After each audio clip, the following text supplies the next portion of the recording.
வணக்கம். சரி, எந்த முன்னுரையும் இல்லாம நேரடியா விஷயத்துக்கு வருவோம். ஒரு மிகச்சிறந்த சிஇஓக்கும் சாதாரண மனிதருக்கும் உள்ள வித்தியாசம் என்னன்னு எப்போவாவது யோசிச்சிருக்கீங்களா? அது வேற ஒண்ணும் இல்ல. தாங்கள் இருக்கிற சூழ்நிலைய சரியா புரிஞ்சுகிட்டு அதுக்கேத்த மாதிரி தங்கள மாத்திக்கிற திறன்தான். இன்னைக்கு இந்த அலசல்ல நாம பார்க்க போறது வெறும் பழைய தத்துவங்கள் கிடையாது.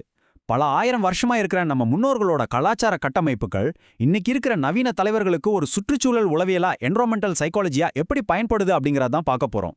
இந்த ரகசியங்களை ஒரு தலைவரா உங்க அன்றாட வாழ்க்கையில எப்படி பயன்படுத்தலான்னு ஒரு சுவாரஸ்யமான கதையோடு பார்க்கலாம் வாங்க. ஒரு நிமிஷம். உங்ககிட்டயே நான் ஒரு கேள்வி கேட்கிறேன். உங்க வழக்கமான ஒரு நாள்ல நீங்க பல இடங்களுக்கு போவீங்க இல்லையா? ஒரு பரபரப்பான பேங்க் கதவு திறந்து உள்ளே நுழையும் போது உங்க மைண்ட் செட் தானாகவே ஒருவித சீரியஸான மோடுக்கு மாறுறத கவனிச்சிருக்கீங்களா? அதே நீங்க சாயங்காலம் ஒரு அமைதியான பார்க்குக்குள் நுழையும் போது உங்க தோள்கள் தளர்ந்து மனம் லேசாகும். ஆள் ஒண்ணுதான், ஆனா இடம் மாறும்போது உங்க மனநிலையும் மாறுது. ஏன் இப்படி நடக்குது? ஒரு வெற்றிகரமான தலைவர் தான் எந்த அறைக்குள் நுழைய போறோம், அந்த அறையோட ஆற்றல் என்ன அப்படிங்கறத முன்கூட்டியே உணர்ந்திருப்பார். நம்ம மூல தகவல்ல இருந்து ரொம்ப பிரமாதமான ஒரு உதாரணத்தை நான் சொல்றேன். தேனியில இருந்து ஒருத்தர் சென்னைக்கு வர்றாருன்னு வச்சுப்போம். அவர் ஊர்ல அவர் எவ்வளோ பெரிய விஐபியா வேணும்னாலும் இருக்கலாம். ஆனா அவர் வரும்போது சென்னை அவருக்காக தேனியா மாறிடுமா? கண்டிப்பா மாறாது. சென்னை சென்னையாகவே தான் செயல்படும். நீங்க தான் அந்த இடத்துக்கு ஏத்த மாதிரி மாறணும். அதே மாதிரி தான் ஒரு மீட்டிங் ரூமோட இயல்பான ஆற்றல் நீங்க உள்ள நுழைஞ்ச உடனே உங்களுக்காக மாறிடாது. நீங்க தான் அந்த அறையோட ஆற்றலுக்கு தகுந்த மாதிரி உங்க உத்தியை மாத்திக்கணும். இதை இன்னும் ஆழமா புரிஞ்சுக்க நட்சத்திர குறியீடு அப்படிங்கிற ஒரு விஷயத்தை நாம தெரிஞ்சுக்கணும். நாம போற ஒவ்வொரு இடத்தையும் கட்டுப்படுத்துற 27 பிரபஞ்ச ஆற்றல்கள், அதாவது நட்சத்திரங்கள் இருக்கிறதா நம்ம பழங்கால தரவுகள் சொல்லுது. இதை தயவு செஞ்சு வெறும் ஜோதிடம்னு நினைச்சு ஒதுக்காதீங்க. ஒரு குறிப்பிட்ட இடம் எப்படி செயல்படணும்னு தீர்மானிக்கிற சுற்றுச்சூழல் விதிகள்னு இதை பாருங்க. நீங்க ஒரு இடத்துக்கு போறீங்கன்னா அந்த இடத்தை கட்டுப்படுத்துற நட்சத்திர ஆற்றலுக்குள்ள நீங்க நுழையிறீங்கன்னு அர்த்தம். அங்க அந்த விதிகளுக்கு உட்பட்டு தான் நீங்க செயல்பட்டாகணும். சரி, இப்ப இது உண்மையிலேயே எப்படி வேலை செய்யுதுன்னு ஒரு கதையா பார்ப்போம். நம்ம கதையில வர ஒரு சிஇஓவோட ஒரு நாள் பயணத்தை எடுத்துப்போம்.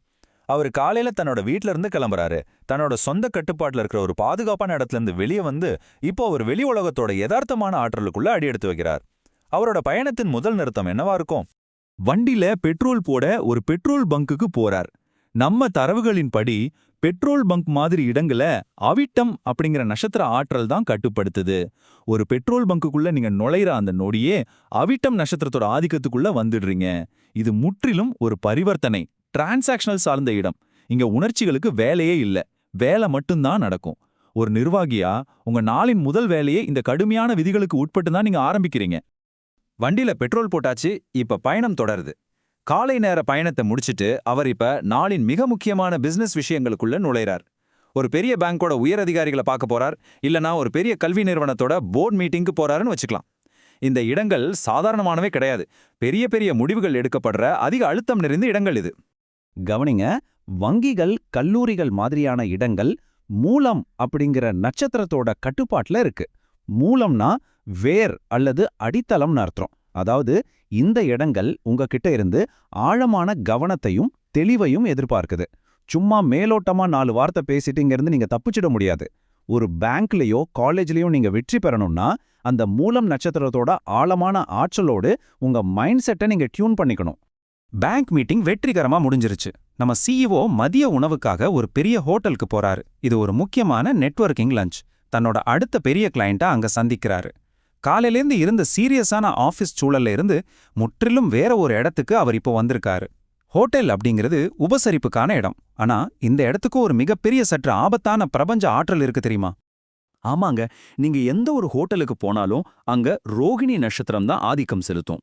ரோகிணி தான் உணவகங்களுக்கான ஆளும் ஆற்றல். ஒரு பிசினஸ் டீலை முடிப்பதற்காக உணவகத்துக்கு போற ஒரு லீடர் இந்த ஆற்றலை கண்டிப்பா புரிஞ்சுக்கணும். ஏன்னா தலைவர்களோட ஆற்றலும் இந்த உணவகத்தோட ஆற்றலும் மோதிக்கும்போது நடக்கிற விஷயங்கள் கொஞ்சம் சீரியஸானவ. சூழ்நிலை விழிப்புணர்வு இல்லாதப்போ என்ன மாதிரி சிக்கல்கள் வரும்னு நம்ம மூலத்தரவுகள்ல ரொம்ப அழகா சொல்லியிருக்காங்க. ரோகிணி உங்களுக்கு ஆகாத நட்சத்திரமா இருந்தா ஹோட்டல்ல உணவுக்காக நீங்க சண்டை போடுவீங்க. இதை அப்படியே கொஞ்சம் கற்பனை பண்ணி பாருங்களேன். கோடிக்கணக்கான ரூபாய் டீல் பேசிட்டு இருப்பீங்க. ஆனா நீங்க ஆர்டர் பண்ண சூப் கொஞ்சம் ஆறி போய் வந்திருக்கும். உடனே உணவக ஊழியர்கிட்ட பெரிய சண்டைக்கு போவீங்க. அந்த ஒரு சின்ன உராய்வு உங்க கிளையண்ட் முன்னாடி உங்களோட பொறுமையின்மையை காட்டி அந்த டீலையே காலி பண்ணிடும். அந்த அறையோட ஆற்றலை புரிஞ்சுக்காதது தான் இதுக்கு காரணம். மதிய உணவு முடிஞ்சது. பயணத்தின் அடுத்த பகுதி தொடங்குது. நம்ம அன்றாட வாழ்க்கையில நாம கடந்து போற சாதாரண இடங்களுக்கு கூட தங்களுக்கென தனித்துவமான விதிகள் இருக்குங்கிறத நம்ம மறந்துடக்கூடாது. நீங்க என்னதான் ஏசி ரூம்குள்ளேயே இருக்கிற நிர்வாகியா இருந்தாலும் அடிப்படை உள்கட்டமைப்புகளை கடந்துதான் உங்க பயணம் அமையணும். இங்க இருக்கிற இந்த டேட்டாவை கவனிங்க. நம்ம அன்றாட சூழலோட கண்ணுக்கு தெரியாத டேட்டா மேட்ரிக்ஸ இது எவ்வளவு அழகா பட்டியலிடுது பாருங்க. ஒரு கழிப்பறைக்கு சென்றால் அங்கு அனுஷம் வேலை செய்யுது. ஒரு மாவு மில் அல்லது ஆயில் மில்லை கடந்து சென்றால் சதயம். ரோடுகள் மற்றும் பஸ் ஸ்டாண்டுகள்ல பூரட்டாதி. அறக்கட்டளைகள் ட்ரஸ்ட்ஸ் மாதிரி இடங்களுக்கு சென்றால் உத்திரட்டாதி.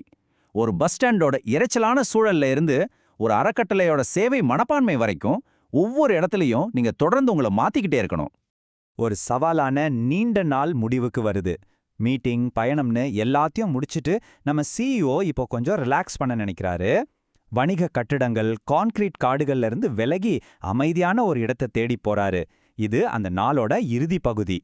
மாலையில அவர் நடைப்பயிற்சிக்காக போற பூங்காக்கள், செடிகள் நிறைந்த இடங்கள் எல்லாமே ரேவதி அப்படிங்கிற நட்சத்திரத்தோட கட்டுப்பாட்டுல இருக்கு. ரேவதிங்கிறது முழுமையா ஒரு மறுசீரமைப்பு, ரெஸ்டோரேட்டிவ் ஆற்றலை தரக்கூடியது.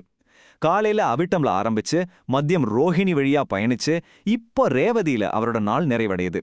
நாள் முழுக்க சூழ்நிலைக்கு ஏத்த மாதிரி தன்னை மாத்திக்கிட்டே இருந்தவர் இந்த இயற்கையான சூழல்ல தன்னோட ஆற்றலை மீண்டும் ரீசார்ஜ் பண்ணிக்கிறார். நாம இப்போ இறுதி பகுதிக்கு வந்துட்டோம். ஒரு பெட்ரோல் பங்க், பேங்க், உணவகம்னு ஒவ்வொரு இடத்துக்கும் ஒரு ஆற்றல் இருக்கு. அதுவே நாம அங்க எப்படி நடந்துக்கணும்னு தீர்மானிக்குதுன்னு பார்த்தோம். இப்போ நீங்க சிந்திக்க வேண்டிய கேள்வி இதுதான். இந்த சுற்றுச்சூழல் உளவியல உங்க அதிகார மையங்களுக்கு பொருத்தி பாருங்க. உங்க நிறுவனத்தோட மிக முக்கியமான முடிவுகள் எடுக்கப்படுற அந்த போர்ட்ரூமோட ரகசிய ஆற்றல் என்னவா இருக்கும்? அந்த ஆற்றலுக்கு ஏத்த மாதிரி நீங்க உங்களை மாத்திக்க போறீங்களா, இல்ல அதை எதிர்த்து போராட போறீங்களா? சிந்தித்து பாருங்கள்.